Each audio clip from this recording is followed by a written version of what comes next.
Hello everyone, welcome back to Nainsru classes and this is Nainshree. आशा करती हूँ कि आप सभी लोग बहुत ही अच्छे होंगे और अपने घरों में सुरक्षित होंगे। आज ही हमारी सीडीपी की पहली क्लास है। यहाँ पर जो आपको मैं सीडीपी पढ़ाने वाली हूँ वो मैं आपको ऑल टीचिंग एग्जाम्स के पर्सपेक्टिव से पढ़ाने वाली हूँ। यहाँ पर मैं आपको सीडीपी में बेसिक टू एडवांस की सारी चीज़ें यहाँ पर समझाऊंगी।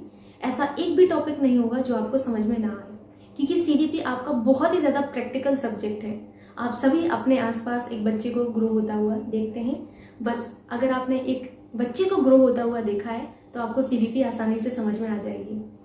अब बस आपको करना क्या है, आपको पेशेंस रखना है। जो चीज़ें आपको सिखाई जाए उसको ध्यान से समझना है, उसके बाद आपको रिवीजन करना है। सो आइए शुरुआत करते हैं। जब भी हम सीडीपी की बात करते हैं तो सबसे पहले हमें एक टर्म समझना होता है, वो होता है हमारा डेवलपमेंट यानी कि विकास। उसके बाद जो दूसरा टर्म समझना होता है वो होता है हमारा वृद्धि यानी कि ग्रोथ। ये दो टर्म से हमारी शुरुआत होती है किसकी, हमारी सीडीपी की। तो सबसे पहले हम समझते हैं विकास को। यहाँ पर मैंने चैप्टर जो है ऊपर लिखा हुआ है, विकास की अवधारणा एवं उसका अधिगम से संबंध। तो यहाँ पर सबसे पहले हमें विकास को समझना होगा कि विकास क्या है। अगर आप विकास को समझ गए तो आप आसानी से इस पूरे चैप्टर को समझ जाएंगे। विकास में आपको दो टर्म आएंगे जो बहुत ज़्यादा दिक्कत करते हैं, बट आपको आसानी से मैं समझा दूंगी, डोंट वरी। बस आप वीडियो को अंत तक देखिएगा, आपको काफ़ी सारी चीज़ें क्लियर हो जाएंगी। आइए समझते हैं विकास को। विकास आपकी एक सतत चलने वाली प्रक्रिया है। आप कहेंगे ये क्या आपने अलग बता दिया, यही सब लोग बताते हैं। सुन लीजिए अभी, विकास आपकी सतत रूप से चलने वाली एक प्रक्रिया है जिसमें आपका जो है गुणात्मक और मात्रात्मक दोनों ही तरीके के परिवर्तन जो है शामिल होते हैं। अब ये क्या है गुणात्मक और मात्रात्मक, इन्हीं दोनों टर्म्स को आपको समझना है। ये दोनों टर्म्स अगर आप समझ गए तो ये जान लीजिए कि आपकी बल्ले बल्ले हो जाएगी। यहाँ से कैसे, आइए समझते हैं। मैंने कहा गुणात्मक, ठीक। दूसरा टर्म मैंने कहा मात्रात्मक, ठीक। ये दो टर्म मैंने यहाँ पर आपको बोले हैं। अब इनका जो है अगर आपको हिंदी में समझ में नहीं आ रहा है तो यहाँ पर मैं इंग्लिश में लिख देती हूँ। अगर मैं बात करूँ गुणात्मक की, तो गुणात्मक का मतलब होता है आपका क्या होता है, क्वालिटेटिव। क्या होता है, क्वालिटेटिव, ठीक है।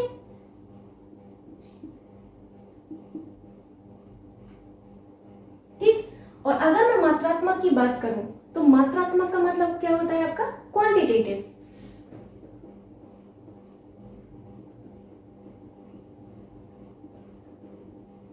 समझ गए आप लोग। गुणात्मक अगर आपसे कहा जाए तो गुणात्मक का मतलब होता है आपका क्वालिटेटिव, 1 मिनट। एंड आपका मात्रात्मक कहा जाए आपसे तो इसका मतलब होता है आपका क्वांटिटेटिव, ठीक। अब ये क्या है, मतलब अगर आपका विकास जो है गुणात्मक और मात्रात्मक होता है तो इसका मतलब क्या है। गुणात्मक को आपको पहले समझना है। गुणात्मक का मतलब होता है, गुणात्मक परिवर्तन का मतलब ये होता है कि आपका जो बच्चा होता है, बच्चे में भाषा का विकास जो है, भाषा के विकास में जिस तरीके से परिवर्तन होता है वो हमारे किस में आएगा, गुणात्मक परिवर्तन में आएगा। उसके जो संवेग है, संवेगों में किस तरीके से परिवर्तन देखा जाता है वो हमारा गुणात्मक में आ जाएगा, है ना। और अगर मैं मात्रात्मक की बात करूं तो आप सभी को पता है कि मात्रात्मक में क्या आएगा, हमारी जो बनावट है, हमारी बनावट में परिवर्तन। आइए इसको बिल्कुल डिटेल से समझते हैं कि आखिर ये होता क्या है। जैसे मैंने यहाँ पर बोला कि भाषा का जो आपका जो है विकास होता है, भाषा के विकास में जो परिवर्तन है वो हमारा गुणात्मक परिवर्तन में आएगा, यानी कि मैंने कहा क्वालिटेटिव परिवर्तन जो होता है आपका इसमें आएगा, ठीक। इसका मतलब ये है, आप सभी समझिएगा, जब आप छोटे से थे, नन्हे मुन्ने से बालक थे, जब आपने जो है बोलना शुरू किया तो क्या सिर्फ आपने सीधा पापा मम्मी बोल दिया या फिर आपने जो है दादा दादी बोल दिया, बिल्कुल भी नहीं। आपने शुरुआत में क्या किया, रुदन किया, उसके बाद आप बलबलाना, ये आपका एक भाषा विकास का पूरा प्रोसेस होता है, आप सीखेंगे, डोंट वरी। तो सबसे पहले हम रुदन शुरू करते हैं। क्या करते हैं, रुदन शुरू करते हैं। कैसे, ई उ आ, छोटा बच्चा आप देखना क्या करता है, इसी तरीके से करता है। उसके बाद जो है वो धीरे धीरे कर बोलना अपना सीखता है, ठीक। और धीरे धीरे वो अपना पापा मम्मी दादा ऐसे बोलना शुरू करता है। धीरे धीरे उसका जो है भाषा का विकास हो जाता है और वो एकदम परफेक्ट, जैसे अभी मैं बोल रही हूँ तो ये क्या है, भाषा का विकास हो चुका है, तो परिवर्तन हुआ ना। ऐसा थोड़ी है कि जैसा आज मैं बोल रही हूँ ऐसा ही मैं अपने बचपन में बोलती थी, ऐसा ही मैं जब 2 साल की थी तब बोलती थी, बिल्कुल भी नहीं। तो भाषा के विकास में परिवर्तन हुआ ना। भाषा के विकास में जो परिवर्तन होता है बच्चे की भाषा के विकास में, वो हमारा आता है किसमें, गुणात्मक परिवर्तन में, ठीक है। ये आप समझ गए पहला। दूसरा मैंने कहा संवेगों में परिवर्तन। संवेगों में परिवर्तन जब आपका जो है बच्चा शैशवावस्था में होता है। 3 अवस्थाएं बेसिकली आप जो है स्टडी के हिसाब से पढ़ते हैं। पहला होता है शैशवावस्था, दूसरा होता है आपका बाल्यावस्था, तीसरा होता है आपका किशोरावस्था, ठीक। ये 3 अवस्थाएं आप बेसिकली पढ़ते हैं। जब बच्चा आपका शैशवावस्था में होता है, ध्यान से सुनिएगा इस चीज को, आपको आसानी से समझ में आ जाए, कोई बड़ी बात नहीं है, एक एक टॉपिक आपको मैं यहाँ पर क्लियर करवाऊंगी, ठीक है, ठीक है। शैशवावस्था, जब बच्चा आपका शैशवावस्था में होता है, जो उसके संवेग होते हैं वो कैसे होते हैं, अस्थिर होते हैं। अब कैसे होते हैं अस्थिर, मैं आपको समझाती हूँ। अस्थिर कैसे होते हैं, पल भर में बच्चा रोने लगता है, पल भर में ही हंसने लगता है ना। क्या है ये, संवेगों में परिवर्तन, क्योंकि उसके संवेग अस्थिर हैं। यानी कि जो बच्चा शैशवावस्था में होता है, नन्हा मुन्ना सा 0 से 6 साल के बीच में होता है, तो वो क्या होता है, वो बच्चे के जो आपके संवेग होते हैं, संवेग अस्थिर होते हैं। फिर बच्चा आता है आपकी बाल्यावस्था में। कहाँ पर आता है बच्चा, बाल्यावस्था में आता है। ये सारी आप अवस्थाएं पढ़ेंगे, बट अभी समझना बहुत जरूरी है। ये टर्म अगर आप समझ गए तो आपका एक भी क्वेश्चन नहीं रहेगा। मैं आपको समझाऊंगी क्वेश्चन कैसा आता है, इसीलिए मैं इतना आपको समझा रही हूँ, ठीक। तो अगर जब आपका बच्चा बाल्यावस्था में आता है, तो बाल्यावस्था में आने पर बच्चे के जो संवेग हैं, संवेगों में स्थिरता आ जाती है, ठीक है। क्या आ जाती है, स्थिरता आ जाती है। इसी स्थिरता को देखते हुए कॉल और ब्रूस, आपके 2 मनोवैज्ञानिक थे, इन्होंने, कॉल और ब्रूस ने अपना जो है बाल्यावस्था को संवेगों का अनोखा काल कहा है। क्या कहा है, संवेगों का अनोखा काल कहा है, क्योंकि इस अवस्था में जो आपका बालक है वो अपने संवेगों पर नियंत्रण करना सीख जाता है, जबकि शैशवावस्था में ऐसा नहीं होता। फिर बच्चा आता है किसमें, किशोरावस्था में। अब यहाँ पर सबसे बड़ा खेल शुरू होता है, कहाँ पर, किशोरावस्था में। आपको समझना है, ठीक है। किशोरावस्था, आप जब अपने किशोरावस्था में थे तो आप सभी को पता है कि आपके संवेग कैसे हो जाते हैं, बहुत ही ज्यादा उग्र हो जाते हैं। इस टाइम संवेगों में क्या आ जाती है, उग्रता आ जाती है। कैसे उग्रता आ जाती है, जैसे मम्मी ने अगर किसी चीज के लिए मना किया तो हम मुंह फुला के बैठ जाते हैं, हम खाना नहीं खाते हैं, है ना, गुस्सा अपना जाहिर करते हैं, अलग अलग तरीके की चीजें हम यहाँ पर जाहिर करते हैं अपने किशोरावस्था में, क्योंकि यहाँ पर हमारे संवेगों में बहुत ज्यादा उग्रता होती है, ठीक। तो ये क्या हुआ, आपके संवेगों में परिवर्तन हुआ ना। ऐसा थोड़ी है कि जैसा आप जब पैदा हुए थे तो जो आपके अंदर संवेग, देखिए जब आपका बच्चा पहला जो संवेग आपका आता है वो आपका क्या आता है, उत्तेजना संवेग आपका बच्चे में डेवलप होता है। तो ऐसा थोड़ी है कि आपका जो संवेग है जो आपके किशोरावस्था में वैसे आपके शैशवावस्था में होंगे, बिल्कुल भी नहीं। अलग अलग तरीके से आपको मैं समझाऊंगी कौन सा संवेग आपका कब डेवलप होता है, आप आसानी से समझ जाएंगे। तो वहां आप देखेंगे कि संवेगों में किस तरीके से आपका परिवर्तन हुआ है। तो संवेगों में परिवर्तन क्या दिखाता है, संवेगों में परिवर्तन दिखाता है आपका, क्या दिखाता है, गुणात्मक परिवर्तन, ठीक। तो आप समझ गए ये टर्म। नेक्स्ट मैंने आपको समझाया मात्रात्मक। एक चीज बताइए, जैसे आज आप दिख रहे हैं एकदम हैंडसम से, क्या ऐसे आप बाल्यावस्था में थे, नहीं थे ना। क्या आप ऐसे शैशवावस्था में थे, शैशवावस्था में तो हम लोग ऐसे ऐसे करते रहते थे, है ना, ऐसे थे ना आप जब छोटे से थे। तो आप बताइए कि आपकी शारीरिक जो आपकी बनावट है उसमें परिवर्तन आया ना। छोटे जब थे तो क्या आप वैसे ही थे जैसे अभी आप हैं, बिल्कुल भी नहीं है ना। तो क्या हुआ, आपकी शारीरिक जो बनावट है उसमें परिवर्तन आया। समय के साथ हर किसी की शारीरिक बनावट जो है उसमें परिवर्तन आता है। शारीरिक बनावट में परिवर्तन जो होता है वो क्या होता है, आपका मात्रात्मक परिवर्तन हुआ, है ना। आपका जो आकार है इसमें परिवर्तन आता है, आकार में परिवर्तन, शारीरिक बनावट में जो परिवर्तन है वो हमारा मात्रात्मक में आता है, जिसे हम कहते हैं आपका क्वांटिटेटिव, ठीक है। आप मात्रात्मक कहें या फिर परिमाणात्मक कहें, कई बार ये टर्म भी आपसे पूछ लिया जाता है, तो यहाँ पर आपको स्लैश करके यहाँ पर लिख लीजिएगा, अगर नहीं पता हो। कई बार ये टर्म बहुत ज्यादा कंफ्यूज कर देता है। तो परिमाणात्मक क्या कहेंगे, परिमाणात्मक, ठीक है। अगर आप इंग्लिश में याद करते हैं तो बहुत ही ज्यादा अच्छा होगा, मैं तो आपको यही कहूंगी, ठीक। परिमाणात्मक या मात्रात्मक, तो ये दोनों चीजें आपने समझी। अब आपको समझ में आ गया होगा कि हमारा विकास कैसा है, एक सतत रूप से चलने वाली प्रक्रिया। सतत का मतलब है जब आप पैदा होते हैं तब से आपका विकास शुरू होता है, और कब तक चलता है, जब तक आपकी मृत्यु नहीं हो जाती, जब तक आपकी टै नहीं भूल जाती, तब तक आपका विकास चलता रहता है, ठीक। तो विकास क्या है, समझ गए आप। विकास एक सतत रूप से चलने वाली प्रक्रिया है जो जन्म से शुरू होती है और टै बोलने तक आपकी चलती रहती है, ठीक है, मृत्यु तक आपकी चलती रहती है। एक चीज समझ गए। फिर मैंने कहा है कि विकास में आपके दोनों ही तरीके के परिवर्तन होते हैं। आपके कौन कौन से, क्वालिटेटिव एंड क्वांटिटेटिव दोनों ही परिवर्तन होते हैं, जो कि आपने बहुत ही अच्छे से समझ लिए हैं, ठीक। अब आप समझ गए होंगे विकास के बारे में। यहाँ पर मैंने कुछ विकास से रिलेटेड पॉइंट्स लिखे हैं। इन पॉइंट्स को समझना बहुत जरूरी है, क्योंकि क्वेश्चन क्या आता है परीक्षा में, क्वेश्चन आपको 4 कथन दिए जाते हैं। कहा जाता है निम्नलिखित में से कौन सा कथन विकास के बारे में सत्य है, या निम्नलिखित में से कौन सा कथन विकास के बारे में असत्य है, ठीक। इसीलिए आपको विकास के बारे में अच्छे से समझना बहुत जरूरी है, क्योंकि शुरुआत यहीं से होती है और आपके क्वेश्चंस अवश्य बनते हैं इससे। ठीक, जैसे मैंने पहला लिखा हुआ है कि विकास जो है सामान्य अनुक्रिया से आपका जो है विशिष्ट की ओर होता है। ये क्या है मैम, हमें तो समझ में नहीं आ रहा। रुकिए, थमिए, थोड़ा सा समझ जाएंगे। एक चीज बताइए, अभी आप दौड़ ले रहे हैं, क्या आप बचपन में सीधा दौड़ना ही सीखे थे जब मम्मी के पेट से हुए थे? बताइए, आप लोग सोचिए क्या करते थे आप लोग। पहले घुटने के बल आपने ऐसे जो है कुड़कना शुरू किया था, है ना। अलग अलग भाषा में अलग अलग बोलते हैं, हमारे यहाँ उसको कुड़कना बोलते हैं, आप क्या पता नहीं क्या बोलते हैं। ठीक है, तो पहले हम लोग कुड़कना सीखते हैं, फिर धीरे धीरे हम लोग कुछ कुछ चीजों को पकड़ना जो है पकड़ के खड़े होते हैं ना। टेबल हुआ, अगर कुछ रखा हुआ है तो हम उसको पकड़ के खड़े होने की कोशिश करते हैं। छोटा सा बच्चा धीरे धीरे वो थोड़ा थोड़ा चलना शुरू होता है, फिर धम्म से गिरता है, फिर उठता है, फिर धीरे से चलता है, फिर दम में गिरता है, फिर उठता है। फिर एक दिन ऐसा आता है कि बच्चा चलना शुरू कर देता है और फिर दौड़ना शुरू कर देता है। तो क्या हुआ, बच्चा जो है सामान्य अनुक्रिया से विशिष्ट अनुक्रिया की ओर गया। गया ना, ऐसा थोड़ी है कि बच्चा सीधा दौड़ना शुरू कर दिया, बिल्कुल भी नहीं। जब छोटा सा बच्चा होता है, आपने देखा होगा, तो क्या वो सीधा बोलना शुरू कर देता है? जैसे उसको खाना चाहिए तो क्या वो ये बोलता है कि मम्मी खाना दे दो? नहीं बोलता है। सबसे पहले जो बच्चा होता है वो बहुत, जब छोटा शैशवावस्था में, तो पहले रोता है, खाने भूख लगती है जब उसको। जब वो बोलना सीखता है तो वो थोड़ा थोड़ा बोलना सीखता है, काना ऐसे बोलता है ना, काना। फिर कुछ कुछ ऐसे जो है एक्सप्रेशन देना शुरू करता है। तो क्या हुआ, सामान्य से विशिष्ट की ओर गया ना। ऐसा थोड़ी है कि सीधा बोलना शुरू कर दिया, नहीं। पहले उसने जो है निरर्थक शब्द बोले, फिर उसने सार्थक शब्द बोलना शुरू किया। तो क्या हुआ, सामान्य से विशिष्ट की ओर गया, सामान्य अनुक्रिया से विशिष्ट अनुक्रिया की ओर गया। समझ गए आप लोग पहला पॉइंट? आई होप आप समझ चुके होंगे। नेक्स्ट जैसे पॉइंट लिखा हुआ है कि विकास की जो गति है व्यक्तिगत अंतर से प्रभावित होती है। सपोज करिए यहाँ पर मैं खड़ी हूँ और वहां पर आप हैं, ठीक है। क्या आपका विकास और मेरा विकास सेम हुआ होगा? सोच के बताइए। आपका जवाब आएगा बिल्कुल भी नहीं मैम, सबका विकास अलग अलग होता है कि नहीं। अगर आप अपने भाई बहनों में भी देखें, मैं सिर्फ आपकी बात नहीं कर रहा, अगर आप अपने भाई बहनों में देखें, सिबलिंग्स में देखें, तब भी हमारा विकास में अंतर होता है।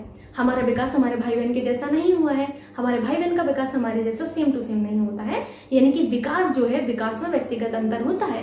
हर एक व्यक्ति का जो विकास है वो अलग होता है, ठीक है। इसीलिए विकास में व्यक्तिगत अंतर पाया जाता है। समझ गए आप लोग ये पॉइंट? अगला देखिए, आपको क्या बोला गया है, विकास की प्रक्रिया जो है सिर से पैर की ओर बढ़ती है। ये बहुत जरूरी है इस चीज को समझना कि विकास जो है वो हमारा सिर से पैर की ओर आगे बढ़ता है, सिर से पैर की ओर आगे बढ़ता है। आप आगे दो जो है नियम सीखेंगे, मैं आपको सिखाऊंगी, उसमें भी आपको काफी सारी चीजें क्लियर हो जाएंगी। आगे लिखा है, जबकि मानसिक क्षेत्र में वह मूर्त से अमूर्त की ओर होता है। अब ये क्या है भैया, मूर्त से अमूर्त? इसको समझ लीजिए। मूर्त यानी कि टेंजिबल, मूर्त यानी कि जैसे ये मार्कर है, इसको मैं क्या कर पा रही हूँ, छू पा रही हूँ। मैंने कहा ये बोर्ड है, मैं इसको छू पा रही हूँ, स्पर्श कर पा रही हूँ। मैंने कहा वॉच, इसको मैं स्पर्श कर पा रही हूँ। अब आपसे मैंने कहा चिड़िया, तो चिड़िया तो यहाँ पर है नहीं है, मैं उसको स्पर्श नहीं कर पा रही हूँ, है ना। तो जो आपकी मूर्त वस्तुएं हैं वो होती हैं जिनको हम स्पर्श कर पा रहे हैं। अमूर्त जो वस्तुएं होती हैं जिनको हम स्पर्श नहीं कर पाते हैं, जैसे हमारा मन हुआ, हमारी आत्मा हुई, हम इनको स्पर्श नहीं कर सकते, है ना। समझ गए आप लोग? मूर्त जो वस्तुएं होती हैं, ध्यान से समझिएगा, टेंजिबल जिन्हें कहते हैं, वो होती हैं जिन्हें हम स्पर्श कर सकते हैं। और आपकी जो यहाँ पर मैंने लिखा अब्स्ट्रैक्ट जिसे कहते हैं, अमूर्त जिसे कहते हैं, उसका मतलब होता है जिन्हें आप छू नहीं सकते, है ना। तो जो आपका मानसिक विकास होता है वो हमेशा आपका जो है कहाँ से होता है, मूर्त चीजों से अमूर्त की ओर होता है। पहले आप मूर्त चीजों से आपका जो है माइंड डेवलप होता है। पहले आप मूर्त वस्तुओं को देखते हैं, क्या करते हैं, सबसे पहले आप मूर्त वस्तुओं को देखते हैं। अगर आपकी मम्मी ने कहा डॉग, तो आपने डॉग को क्या किया, डॉग को आपने अपने घर के आसपास देखा, है ना, आपने स्पर्श किया होगा डॉग को, तब आपको पता चला है कि ये डॉग है ना। अगर आपने उसको स्पर्श नहीं किया होगा तो आपको पता ही नहीं होगा कि क्या है। तो हमारा जो आपका कहेंगे मानसिक विकास है वो हमेशा कहाँ से, मूर्त से अमूर्त की ओर होता है। पहले स्पर्श करने वाली वस्तुओं को हम जो है टच, मतलब स्पर्श करने वाली जो वस्तुएं हैं उनकी ओर हमारा जो है ध्यान जाता है। उसके बाद हमारा जो है अमूर्त वस्तुओं की ओर ध्यान जाता है जिनको हम देख नहीं सकते हैं। तो हमारा विकास क्या हुआ, मानसिक विकास जो हमारा होता है, पहले देखने वाली वस्तुएं, स्पर्श करने वाली जो वस्तुएं होती हैं उनकी ओर जाता है, उसके बाद हमारा अमूर्त वस्तुओं की ओर जाता है। ये टर्म समझना बहुत जरूरी था, कई बार एग्जाम में पूछा जाता है उल्टा करके। विकास अमूर्त से मूर्त की ओर होता है? जी नहीं, विकास मूर्त से हमारा अमूर्त की ओर होता है। पहले हम स्पर्श करने वाली वस्तुओं को करते हैं अप्रोच, उसके बाद हम जो है आपके जो है अमूर्त जिन्हें आप एब्स्ट्रैक्ट कहते हैं उनकी ओर हमारा ध्यान जाता है। समझ गए? नेक्स्ट आप यहाँ पर देखिए, विकास बहुआयामी व प्रासंगिक होता है। बहुआयामी यानी कि मल्टी डायमेंशनल। इसका मतलब क्या है, मल्टी डायमेंशनल का मतलब होता है जो विकास है आपका वो आपका कैसा होता है, सामाजिक विकास भी होता है आपका, नैतिक विकास भी होता है, सामाजिक आपका सांवेगिक विकास भी होता है, सांवेगिक विकास भी होता है ना। तो विकास जो है क्या है, मल्टी डायमेंशनल है, ठीक है। साथ ही साथ विकास जो है आपका रेलिवेंट होता है, यानी कि आपका शारीरिक जो विकास वो मानसिक विकास से संबंधित होता है। कैसे होता है आप आगे समझेंगे, आपको सारी चीजें समझ में आ जाएंगी, बस थोड़ा सा पेशेंस रखना है।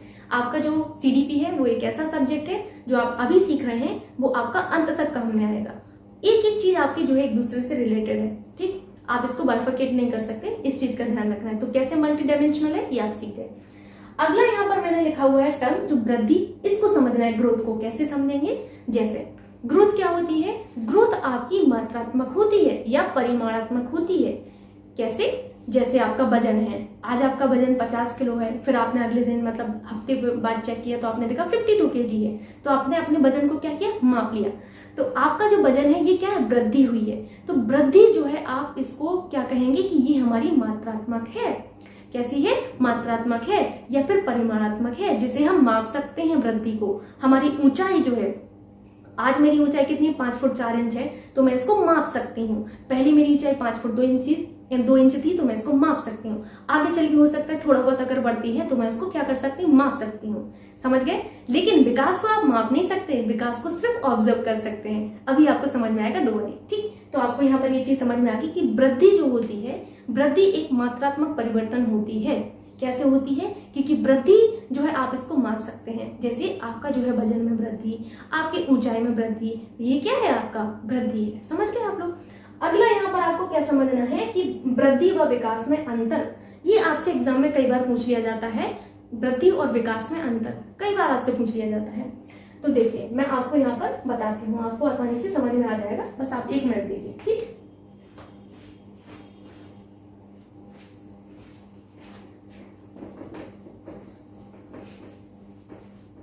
आप लोगों को समझ में आ रहा है कि नहीं, मैं पूरी कोशिश करूंगी कि आपको बिल्कुल बेसिक से चीजें अगर समझाऊंगी तो मुझे पूरा विश्वास है आप लोगों को समझ में आ जाएगा। सभी लोग, आप लोग इंटेलिजेंट हैं तो आपको आसानी से समझ में आ जाए, ठीक। देखिए कई बार ऐसा होता है कि हम ऐसी चीज खोजते हैं कि जो हमें बेसिक से एडवांस की तरफ मिल जाए, लेकिन ऐसा हमें कंटेंट मिलता नहीं है। मैं वही कोशिश कर रही हूँ कि मैं सीडीपी अगर पढ़ाऊँ तो बिल्कुल बेसिक चीजों से शुरुआत करूँ, पहले टॉपिक से शुरू करूँ और अंत तक आपको चीजें सिखाऊं। और ऐसा मैंने पेट में भी किया है। आप सभी जिन भी बच्चों ने मेरे से पढ़ा होगा तो उनको पता होगा कि मैंने अंत तक उन लोगों का साथ दिया है। मैंने तो अपनी पूरी तरफ से कोशिश की है। यही मैं यहाँ पर करने वाली हूँ कि सीडीपी में आपको एक एक टॉपिक में क्लियर करवाऊंगी।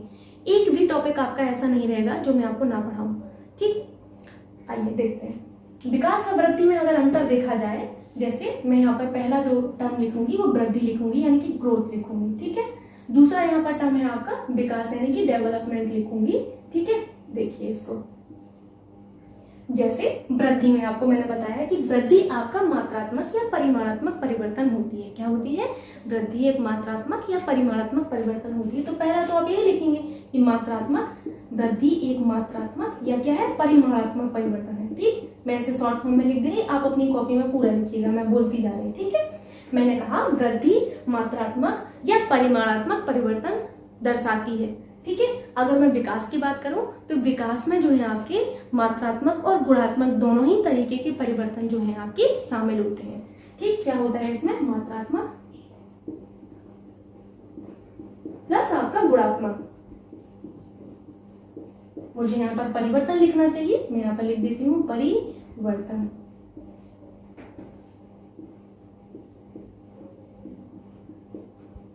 समझ गए आप लोग, ये बर्तन लिखा हुआ है, परिवर्तन, ठीक। पहला तो टर्म आपने बहुत अच्छे से समझा है तो आपको दिक्कत नहीं हो रही होगी, है ना। अब अगला टर्म समझते हैं। जैसे आपका विकास है ना, विकास आपके जन्म से शुरू होता है, जब आप पैदा होते हैं, मिठाई बटती है उस दिन से शुरू होता है, और जब तक आपकी मृत्यु नहीं हो जाती तब तक आपका विकास चलता रहता है। बट ग्रोथ ऐसी नहीं है। ग्रोथ आपकी जो है एक अवस्था के बाद आपकी रुक जाती है ना। तो आपका क्या है, विकास आपका जन्म से लेके आपकी मृत्यु तक चलता है, जबकि आपकी वृद्धि जो है एक समय के बाद आपकी रुक जाती है, ठीक। तो ये चीज आपको समझना है। समझ गए इतना, क्योंकि मैंने इसको बताया है कि आपका विकास किस तरीके से होता है। तो ये आपका जन्म से मृत्यु तक चलता है। तो इसमें आप लिख लीजिए कि विकास जन्म से मृत्यु तक, जन्म से मृत्यु तक चलने वाली, मृत्यु तक चलने वाली प्रक्रिया है, ठीक है।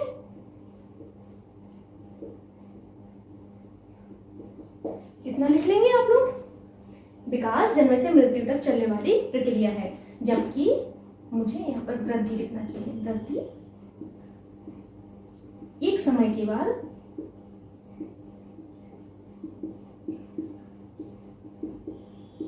रुक जाती है। ठीक है,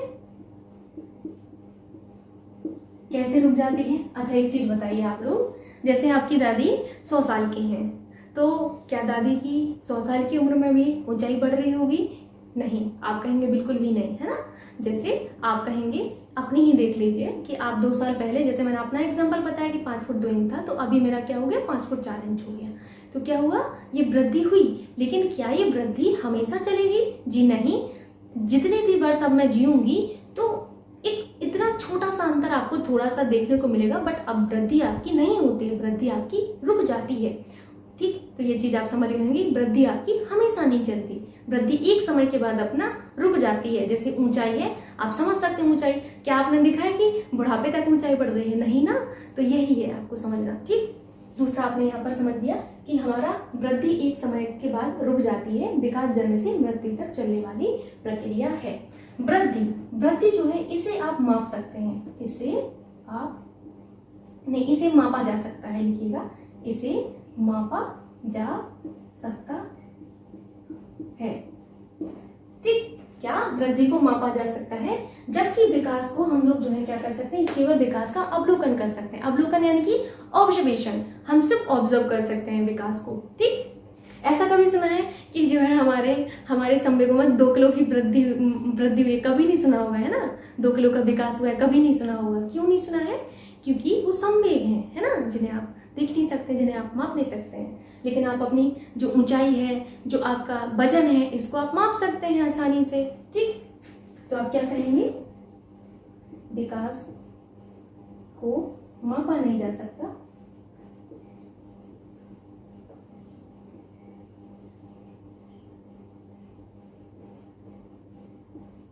मापा नहीं जा सकता, इसका केवल अवलोकन किया जा सकता है, इसका केवल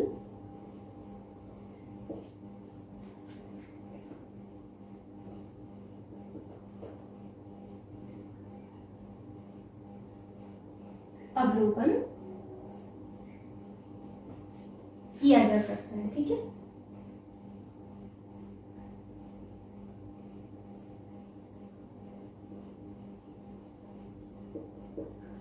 ठीक, तो ये पॉइंट भी आपको लिख लेना है कि विकास को मापा नहीं जा सकता, इसका केवल अवलोकन किया जा सकता है। एक लास्ट पॉइंट आपको सीखना है यहाँ पर वृद्धि के बारे में, कि वृद्धि का संबंध हमारी जो है शारीरिक परिवर्तन से होता है। किससे होता है?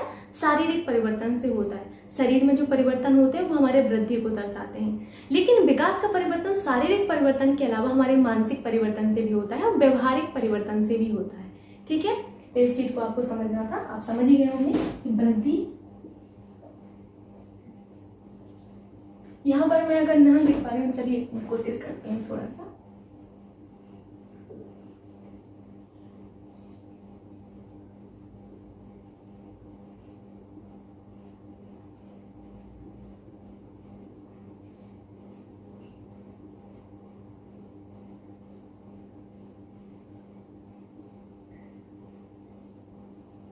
शारीरिक परिवर्तन से है।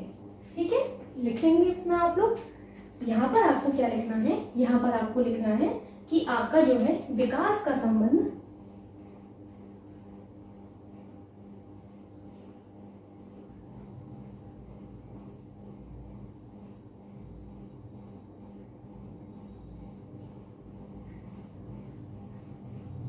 शारीरिक परिवर्तन के साथ।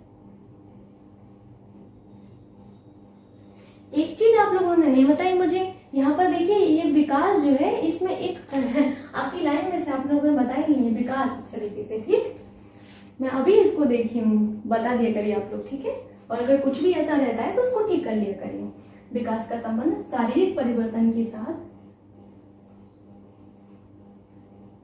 मानसिक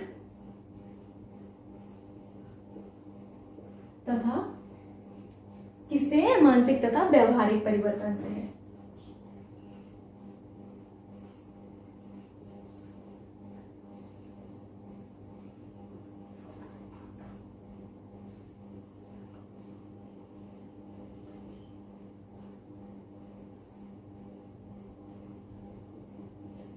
उतना वहाँ पर लिखते नहीं बनना, तो आप समझ जाइएगा, ठीक है। अभी कुछ लोग तो इसी पे कमेंट करेंगे, अरे विकास लिखना तो सीख लीजिए, देख नहीं पाया आप लोग लिख के, अगर ये कुछ भी ऐसा होता है तो ये रहा आपका जो है बेसिकली विकास के बारे में, वृद्धि के बारे में अंतर क्या है। चूँकि आप इनको समझ जाएंगे तो आपकी परीक्षा में जब भी वृद्धि और विकास से क्वेश्चन आता है तो आप आसानी से कर सकते हैं। बाकी मैं आपको जब प्रैक्टिस करवाऊंगी तो आपको बहुत ही अच्छा फील होगा, क्योंकि वहाँ पर आप सारे क्वेश्चन आसानी से कर सकते हैं। तो अगर आपको इसी तरीके की अन्य क्लासेस भी चाहिए हैं, चूँकि ये हमारी पहली क्लास थी, तो जितना ज़्यादा से ज़्यादा आप कमेंट करेंगे, जितना आप शेयर करेंगे, उतना मुझे जो है इस चीज़ को लेकर मोटिवेशन मिलेगा कि हाँ जो मैं कर रही हूँ वो सही कर रही हूँ और आप लोगों को भी अच्छा लग रहा है। तो प्लीज़ आप लोग थोड़ा सा सपोर्ट कर दीजिए, मैं आप सभी से रिक्वेस्ट करती हूँ। आप लोगों के सपोर्ट से ही मैं आगे बढ़ पाऊँगी और आप लोगों के सपोर्ट से कुछ भी संभव नहीं है। सो आपको अगर क्लास अच्छी लगी है तो प्लीज़ वीडियो को लाइक करना एंड शेयर करना ना भूलिएगा। Thank you so much.